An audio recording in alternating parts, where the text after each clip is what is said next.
Gurumin, a Monstrous adventure, is peak 7 on 10 gaming. Man, I hate number reviews. I don't subscribe to the action of ascribing a number to something and using that to describe an experience. Everyone's got a different definition of what a 7 out of 10 is and looks like, especially since everyone's got different things they appreciate and value.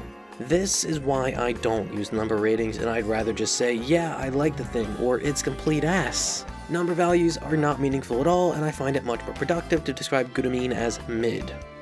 Non-pejorative. Listen, mid is junk food for the soul. It's not gonna change anything, but still pretty good to munch on. Do you know how exhausting it'd be if everything was a massive 10 on 10 game so good I gotta call a doctor because this erection should not last this long? Shit, man, I've already came buckets from Xenoblade 3. I'd die of dehydration if every game was like that. You just couldn't keep up in that world. Gurumin, though, that's the perfect type of game to pick up and play outside of those kinds of games. It's a nice palate cleanser that has its own unique charms and appeals as well. Gurumin is probably one of the best kinds of these types of games. Thank you for everything.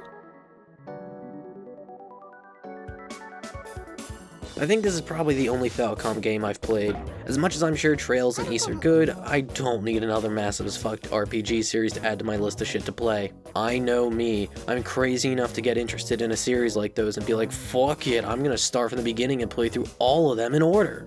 But I've recently discovered the 2 Zwei games, which is giving off big Gurumin vibes. Gotta play those at some point. Gurumin begins with Patine moving into town to live with her grandfather. Right out the gate, this shit is adorable.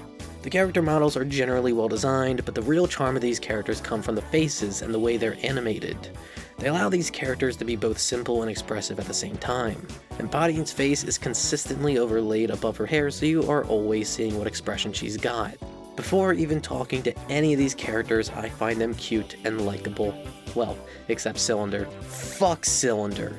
This fucker deserves a cell and a court order to stay far away from any schools. But Cylinder isn't the only issue Patine is having with living here, though he's the most threatening. There's no other kids in town. Oh no. Well, except the one getting attacked by a dog. Jesus fuck, Patine. A regular Michael Vick here, but took the dog fighting too literal. The fuck's wrong with you? Oh, hey, that's not a kid. What she is fucking adorable. She looks like a cute little Pikmin girl. I would absolutely buy a plush of her. So the girl getting chased by that dog is Pino, and she's a monster.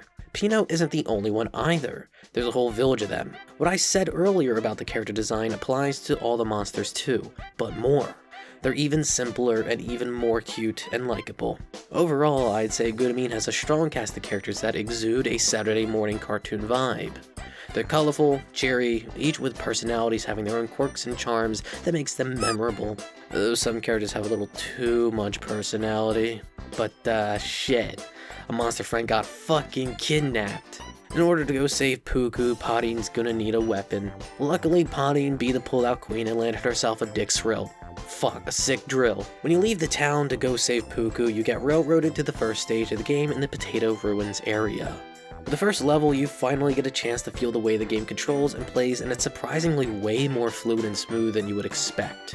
More often than not, when you pick up a mediocre hack and slash, you'll immediately put it back the fuck down and into a trash can after touching the controls on your first minute. Why is the dodge so stiff here? But in Gurumin, that shit is nicely lubed up and feels wonderful. You've got a pretty good movement speed going, making things feel pretty fast by default, and your starting kit is simple but effective. The attack button is your standard mash to kill the thing in front of you. Combine that attack button with a jump button and you've got a motherfucking launcher. Every good action game gets improved with a launcher. You could jump and attack to learn that Patine has a homing attack that I'd argue is the best attack in the game. It does pretty solid damage, it's multi-hit, and can be easily spammed. And since you're in the air during the duration, it's really easy to dodge most of the enemy's attacks. This is easily the best tool in your kit throughout the whole game. But we're not done with your default attacks quite yet. If you hold in the attack button, you start charging up your drill that activates on release. Release anytime the bar is blue, and you'll drill stationary. Fully charge that shit to pink, and you've got a drill Psycho Crusher. I don't really think that this is all that great for use for attacking itself, but is a vital skill nonetheless. As you progress throughout the game, enemies will start stacking on the armor and you can't really damage them, but you can drill the armor off with a charged drill attack. Also, the charge is used to destroy a lot of the environmental objects. Rocks, walls, trees. What the fuck are you doing, Potty? You're destroying the whole fucking forest for no damn reason. Outside of being able to destroy the ecosystem, you've also got a dash button that is too good. So long as you're mashing the dash button, you've got iframes until after the third dash. This is really good because you can just dash through poison clouds, obstacles, or into enemy attacks and not have to give a shit. And there is one last mechanic tied to combat. There's a meter at the top of the screen that follows the beat of the song currently being played, with each area having a different BPM, so this meter's speed varies. When you attack on the beat, you deal critical damage, which, for now, is a really nice bonus to your DPS. And with the speed and multi-hit nature of your dive kicks, it's really easy to rack up the crits without thinking whatsoever. Truly, head empty gaming right here. Reach the end of the level and you save Puku. Well, save is a relative term, I guess. Whatever, he's fine. What isn't fine is that when you get back to Monster Village, ain't no Monster Village anymore. That shit got fucked up by phantoms. Even worse, the village's residents have all been captured by the phantoms, the bastards. So you know what that means? Pottying out to genocide some phantoms. It's the natural reaction. But before this child goes out on her revenge-fueled murder spree, the town's shops have opened up. Creepman sells new moves. You're practically required to get the alpha and storm parts, so pick those up. They're cheap. But whatever you do, never fucking purchase the fucking wind parts. So there's spin attacks you can purchase in the game, and the ground-based one is fine. It's got iframes throughout the attack and does decent damage, but you'll find yourself accidentally doing them when you turn to hit something. Despite calling for a 360 motion, the spin attacks are so sensitive that a 180 input will also activate it. The issue comes in when you're trying to do your jump kicks. You know, the best tool in your kit, and you keep accidentally doing the aerial spin attack you get from the wind parts. It fucking sucks.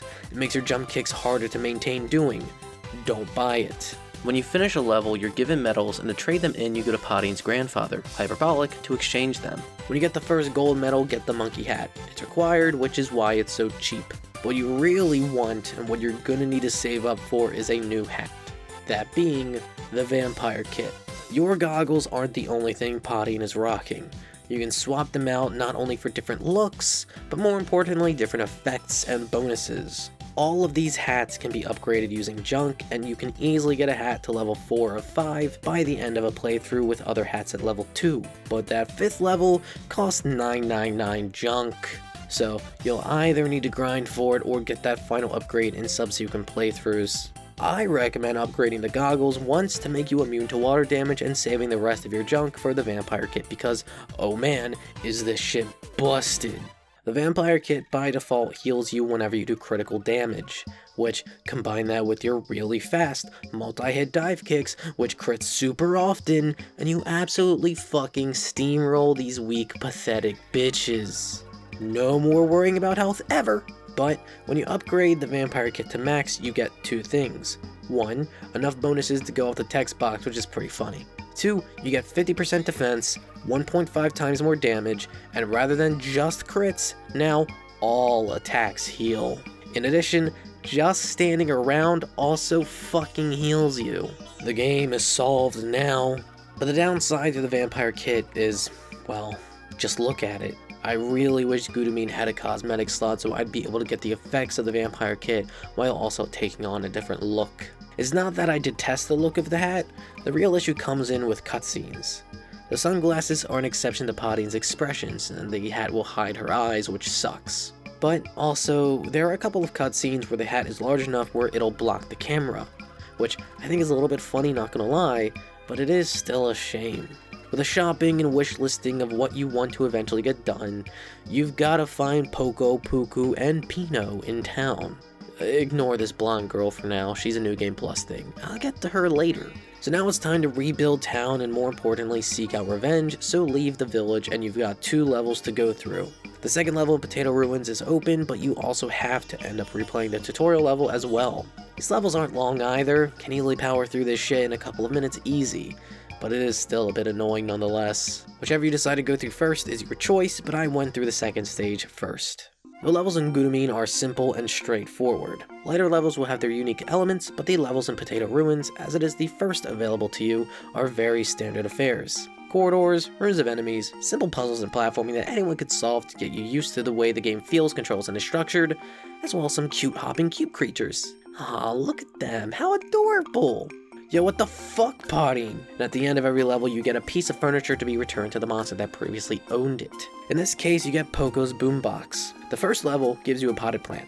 Overtop potting dancing like she just got done fucking your wife is a stat screen that really only matters if you're out for completion. I just mashed through this shit because I'm not, so I don't care. The furniture you gather should go back to their rightful owners, and when you do, they display it in their house. I really like being able to see the furniture you gather being displayed because it really feels like you're helping in the town's rebuilding. The place gets more populated and vibrant with the furniture, debris gets cleared out, and after some progress threshold, some of the houses will be fully rebuilt with their walls up. It's really cool to see the progress visually represented that isn't just some numbers or checkboxes on a stat sheet.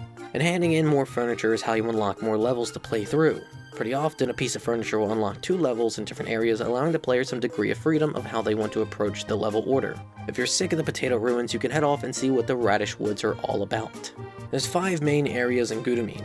I've already talked about Potato Ruins, but after that you get access to Radish Woods. This area is structured differently in that there's more of a focus on branching paths. It's not going full-on labyrinth, but you'll walk up to a branching path in the road, and in order to progress down one path, you have to first take the other.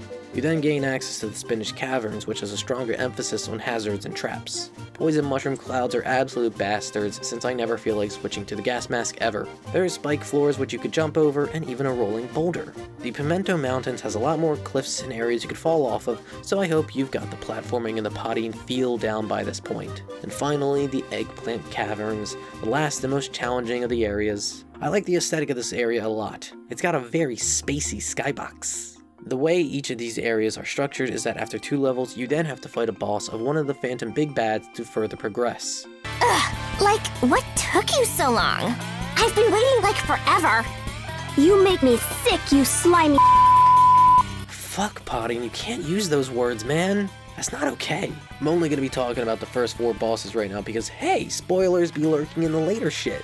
And Mosby's, Rogers, and Cream's fights are probably very similar in structure if you've played, I don't know, any other fucking game. Oh hey, gotta dodge these attacks and wait until the boss becomes vulnerable so I can capitalize on it.